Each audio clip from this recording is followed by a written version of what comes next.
Didier Mulnet. Alors la question ici, c'est on va lutter contre les stéréotypes ou on va faire essayer d'évoluer des représentations sociales. Ce n'est pas la même chose. Alors effectivement, c'est deux postures. On peut lutter contre un certain nombre de stéréotypes en essayant de les décortiquer, de mieux les comprendre, pour essayer de les déconstruire.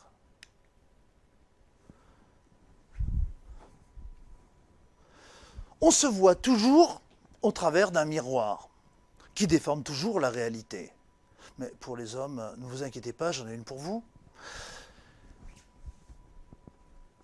Bien sûr, il y a des arrière-fonds de sexisme, voire de spécisme, on y revient dans quelques instants. Toujours est-il qu'on ne peut pas voir la réalité telle qu'elle se présente. Alors on doit considérer que nous réfléchissons, nous agissons en fonction de nos représentations sociales. Dans le meilleur des cas, on peut essayer de les faire évoluer, mais il faudra aussi se poser la question de savoir s'il faut les faire évoluer. Les faire évoluer signifie qu'on a identifié tout ce qui est émergé dans cet iceberg, c'est-à-dire les attitudes, les démarches, les croyances, les a priori, tous les stéréotypes qui sont des stéréotypes émergents. C'est un travail de sociologue, de psychologue, que d'essayer d'identifier ces aspects-là. Mais le travail du pédagogue n'est pas uniquement d'aller chercher les causes, c'est d'aller se poser la question de savoir comment on peut expliciter, voire faire évoluer ceci. En effet, les stéréotypes ne sont que la partie émergée de tout le réseau de sens. Ce réseau de sens reprend à la fois le réseau affectif, émotionnel, sensoriel. Ça reprend aussi tous les signifiants que nous mettons, qu'ils soient linguistiques, le sens des mots, des icônes, la symbolique.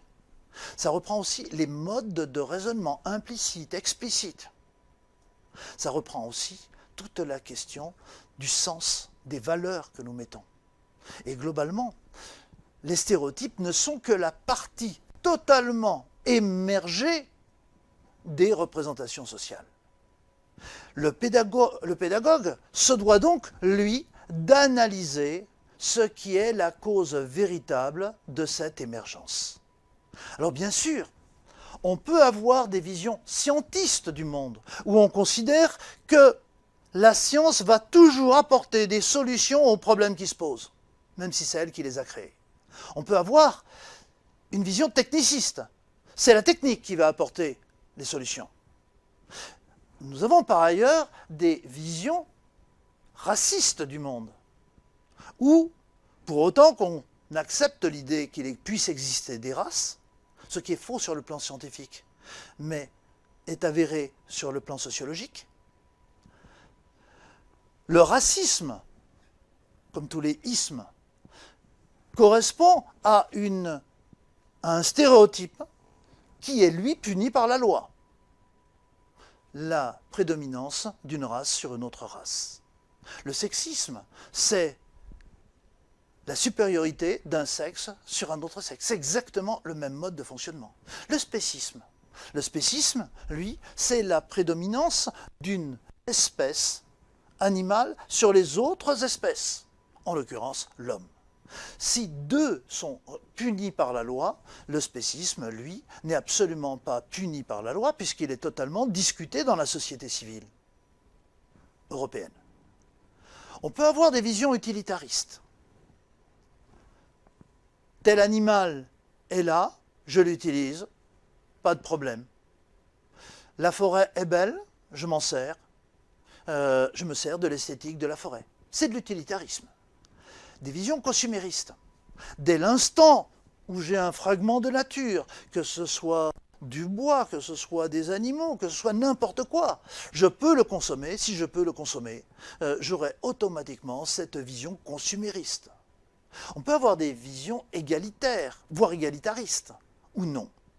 On a donc une profusion de représentations, dont certaines sont sociales, d'autres plus individuelles. Si maintenant je prends un exemple plus précis, l'exemple du loup. le retour du loup en France, en Auvergne, peu importe, il faut toujours se situer à un endroit précis. Arrivée des Abruzzes dans les années 90, d'autres sont arrivés plus tard, à partir de la Roumanie, de l'Allemagne, du nord de l'Europe. Alors bien sûr, on peut considérer le loup comme un animal fascinant. On peut considérer le loup comme un animal fourbe, surtout s'il est noir. On peut considérer le loup, d'autant qu'il se met à hurler en meute, comme un animal effrayant. On peut aussi le considérer comme un gentil petit animal souriant, joueur, attendrissant. Toujours est-il que nous avons quelques centaines de loups en France, une petite dizaine, certainement moins, en Auvergne, de façon sporadique. Ils recolonisent la France de toute façon. Si on prend le loup et ce qui sous-tend ses représentations sociales dans notre société européenne, le loup, c'est quand même le petit chaperon rouge avec le loup, avec tout ce que ça sous-tend de caricature sociale, de sous-tendu idéologique. Mais c'est aussi, dans notre région Auvergne, c'est la question de la bête du Gévaudan. Le loup est toujours ou souvent représenté en opposition aux moutons blancs, aux bergers blancs, voire aux ecclésiastiques mis en blanc. Il y a donc cette opposition entre le blanc et le noir. Mais si on va en Italie, le loup, c'est aussi la fondation de Rome avec Remus Romulus, la louve, fondatrice. Si on va en Inde, c'est Amala Kamala, les deux jeunes enfants qui ont été élevés par des loups, ça s'appelle des dhôles en Inde. Et effectivement, on a en Inde des représentations sociales sur les loups beaucoup moins négatives. Les loups ne tuent pas les gens là-bas. Les loups, ils vivent pas en bonne intelligence, il y a toujours des mini-conflits, mais absolument pas comme les conflits que l'on a, nous, en France. Pourquoi? Parce que sur l'Inde, les loups, ils l'ont déjà, c'est le tigre, qui fait plusieurs centaines de morts tous les ans. De ce fait, on a toujours besoin de son loup. En Italie, les loups sont acceptés, c'est fondateur de l'Italie. Vous voyez que nous avons donc des représentations sociales extrêmement variées dans le monde, et même dans le temps, nous y reviendrons. Alors, si on a une représentation biocentrée sur le loup, on va considérer que quel que soit l'individu loup, il mérite le respect et je dois le protéger parce que c'est un être vivant. S'il mange des moutons, il a lui aussi le droit de manger des moutons. Bien sûr, la représentation biocentrée entre celle sur le mouton et sur le loup peuvent s'opposer. Et peut-être qu'on sera amené à faire une certaine forme de hiérarchisation. Si on a une vision écocentrée, c'est très différent. Là, peu importe si un loup était éventuellement abattu, ce serait dommage, mais si ça ne remet pas en cause le fonctionnement de la meute de loups, eh bien, on va accepter plus facilement qu'un loup puisse être éliminé. En fait, ce qui est important, c'est la place du loup dans le fonctionnement des écosystèmes. Et effectivement, les loups sont indispensables dans le fonctionnement d'un très grand nombre d'écosystèmes, comme dans le Yellowstone, où leur éradication a entraîné la disparition de la forêt de conifères, la pullulation des cerfs et la quasi-destruction de milliers d'hectares dans le Yellowstone. Donc oui, les loups peuvent être fondamentaux dans le fonctionnement des écosystèmes. Si j'ai une représentation anthropocentrée, je vais me poser la question de l'utilité du loup. Est-ce qu'ils me servent à quelque chose? Est-ce qu'ils me sont utiles? Ou sont-ils capables de me nuire? C'est-à-dire que je ne m'intéresse au loup que par rapport à ce qu'il peut m'apporter ou engendrer comme effet positif ou négatif sur moi-même. Si j'ai une représentation théocentrée, et rappelons-nous, 2/3 des habitants sur Terre sont quand même théocentrés, quelle que soit leur religion. Si les loups sont créés par Dieu, si je me mets dans une perspective du Nord, je me dois de faire respecter les créations de Dieu. Et donc à ce titre-là, je devrais respecter les loups, simplement comme création de Dieu. Et vous voyez que nous avons là 4 représentations qui n'ont pas du tout la même valence et qui sont certainement tout aussi respectables les unes que les autres. De toute façon, le problème ne se pose même pas comme ça. Nous avons 4 représentations. Rendre aux gens à travailler avec leurs différences. Faut-il faire évoluer les représentations sociales? Vers quoi? Les changer? Y a-t-il une représentation meilleure qu'une autre? Si je vous posais la question, le loup, on le protège pour qu'il se réimplante en France? On le laisse se réinstaller, mais on l'évite parce que quand même, c'est une grosse bestiole, ça peut nous faire peur. On le chasse et on le régule. Ou on essaie de l'éradiquer.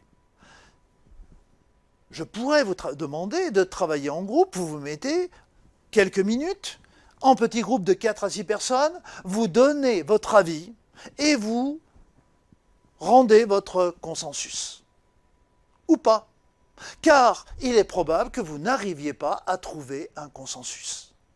Et c'est là où en fait on doit faire très attention à ne pas confondre un jugement basé sur des opinions et un jugement basé sur des arguments scientifiques. Alors quel est notre devoir, nous, en tant qu'enseignants, en tant que formateurs?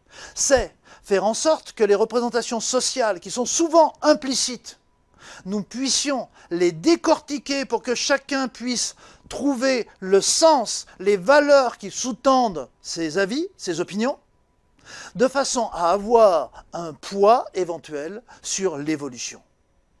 Mais il n'est pas question d'essayer de normaliser. Aucune de ces représentations n'a plus de poids que les autres. Est-ce que toutes se valent? Eh bien non, parce que typiquement, on essaie de l'éradiquer, c'est puni par la loi. Le loup est un animal protégé par la Convention de Berne. Donc on n'a pas le droit. Donc vous voyez qu'il y a des choses qui sont dans la loi, des choses qui sont contre la loi. Il nous faut donc nous positionner en fonction de la loi et en fonction d'un certain nombre de phénomènes éthiques. Et ceci, vous l'avez compris, a énormément varié dans le temps. Ça varie dans l'espace. Si maintenant, nous prenons un autre sujet, la question des changements climatiques, que nous allons aborder de façon très simple. 1960, c'est une époque où on a de nombreuses famines en Afrique, Biafra et autres. Mais paradoxalement, en hiver, nous avons pas mal de neige. Et durant ces années-là, nous alternons des étés très chauds, secs, avec des hivers pas forcément très froids, mais humides avec de la neige. À cette époque-là, les frères Jean... Puis le soleil joyeux montant un peu plus haut, en fin de matinée, il y a quelque chose de nouveau. Il fait chaud. Ça s'aggrave d'heure en heure, bientôt nous étouffons. On a un petit peu d'air quand il passe un 20 avion. ans plus tard, nous sommes en pleine guerre froide entre le bloc Est et le bloc Ouest. Nous sommes sur le danger d'une guerre nucléaire. Et l'opinion publique est entièrement absorbée par la question de la bombe nucléaire et de l'hiver nucléaire qui succéderait au lancement d'une bombe. Voilà dans quel contexte Lavilliers chante Trafic.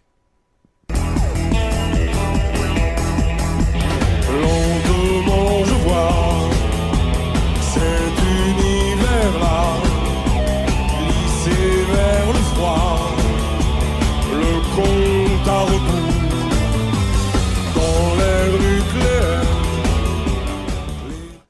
Si maintenant nous nous reportons 36 ans plus tard, 36 ans plus tard, vous voyez que les représentations sociales ont continué d'évoluer. Nous avons, pas pleinement, mais commencé de prendre conscience de l'importance des changements climatiques. Nous avons encore la vision, voire confusion, entre changement climatique et pollution. Ce sont deux choses différentes. Dans ce contexte, Mickey 3D chante Approche-toi petit, écoute-moi gamin. Je vais te raconter l'histoire de l'être humain. Au début y avait rien, au début c'était bien. La nature avançait, y avait pas de chemin. Puis l'homme a débarqué avec ses gros souliers, des coups de pied dans la gueule pour se faire respecter. Des routes à sens unique qu'il s'est mis à tracer, les flèches dans... Alors si on fait la synthèse de tout cela, il n'est pas question de dire que les représentations sociales changeant en fonction du temps, elles n'ont pas de valeur. Il est vrai que les représentations sociales du changement climatique en 1960, c'est la crainte du réchauffement. En 1980, c'est la crainte du refroidissement. Dans les années 2000, c'est la crainte des pollutions. Dans les années 2016, c'est déjà ce glissement des changements climatiques associés aux pollutions vers des changements climatiques purs et durs, avec tout ce que cela engendre. Nous ne pouvons que tenir compte de ces évolutions de représentation sociale. Mais effectivement, toutes ne se valent pas. La seule chose, c'est que quand nous travaillons, nous, à un moment donné, dans un contexte donné, nous ne pouvons que tenir compte de ce contexte temporel et spatial. Merci de votre attention. Nous irons plus loin sur cette question du changement des représentations sociales dans une prochaine vidéo. Merci.